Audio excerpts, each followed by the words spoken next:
Welcome to this special episode of CP Newswatch.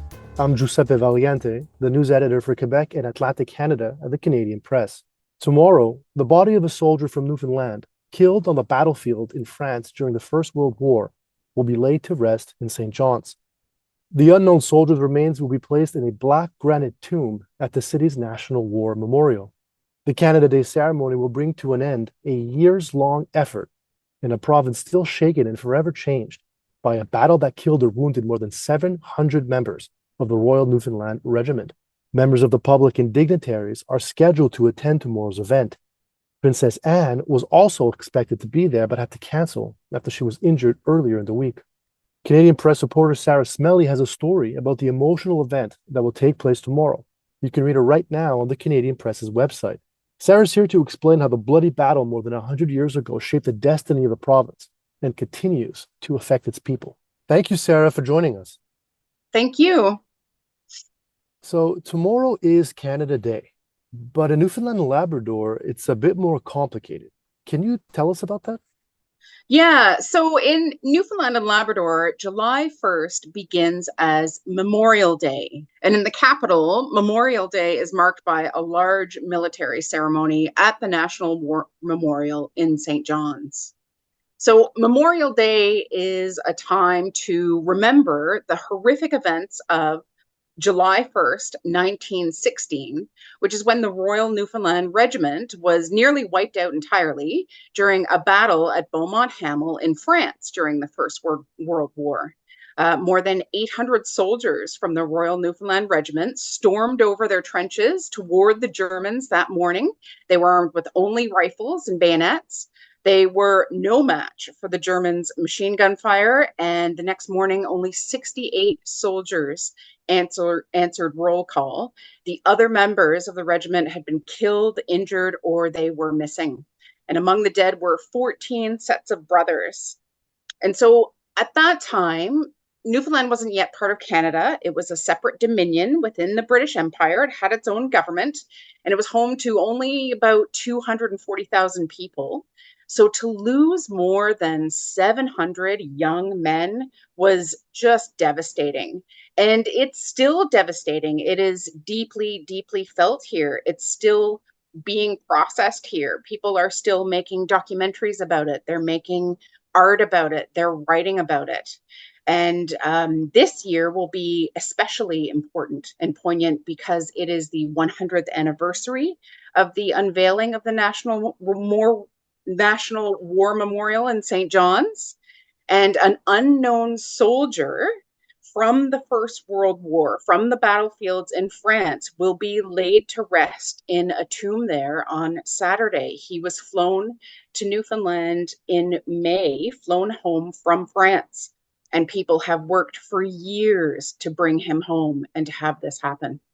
But why do you think there's still so much emotion and processing happening now, more than 100 years after this horrific battle?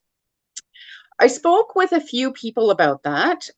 So Berkeley Lawrence, he was among the delegation from Newfoundland that accompanied the soldiers' remains home from France in advance of tomorrow's ceremony. And he's part of a group of 3 veterans who worked for about 7 years to make that happen.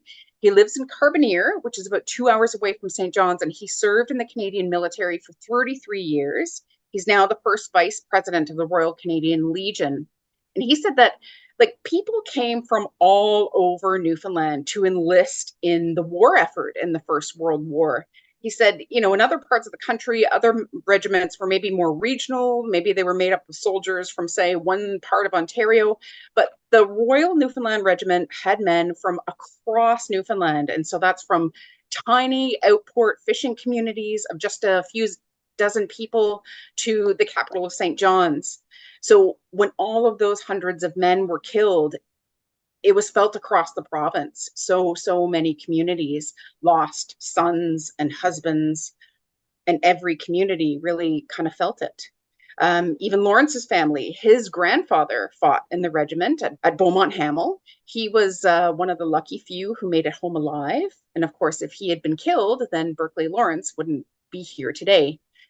I also spoke with author Michael Crummey, who co-wrote a documentary called Newfoundland at Armageddon, which is about that battle. He said that in a sense, people mourning the losses at Beaumont Hamel are also mourning the loss of Newfoundland as a nation. He says the Newfoundland government at the time spent an enormous amount of money to put the regiment together and to ship them off to war. And that expense added about $35 million to the public debt at the time. And Crummey says that heavy debt ultimately influenced Newfoundland's government to bring Newfoundland back under control of the British government in 1934, and then to join Canada in 1949. So in essence, Crummey says Beaumont Hamel changed Newfoundland. It would have been an entirely different place if all of that hadn't happened. So on Monday, when the unknown soldier is laid to rest in St. John's, do you think that's going to bring any closure to all this complicated history, emotion? Crummey isn't really sure about that. He says it may not bring peace or closure, but it will give people a place to put all of that emotion. He says it will be a place for all of that emotion to have a home. And for Lawrence, it will bring a lot of relief. He says he and the team of veterans that he worked with to convince the federal officials to let them bring home the unknown soldier from France to be laid to rest in Newfoundland. They were able to convince those officials by arguing that the unknown soldier that was laid to rest at the National War Memorial in Ottawa didn't really represent Newfoundland's experiences. Newfoundland wasn't a part of Canada at the time, and it has its own history with this war and its own story. Thank you so much for taking some time, Sarah. Thank you. And you can read Sarah's story on the Canada Day event right now on our website, thecanadianpressnews.ca. Thanks for listening. Don't forget to follow and subscribe. For more of today's top stories, visit thecanadianpressnews.ca.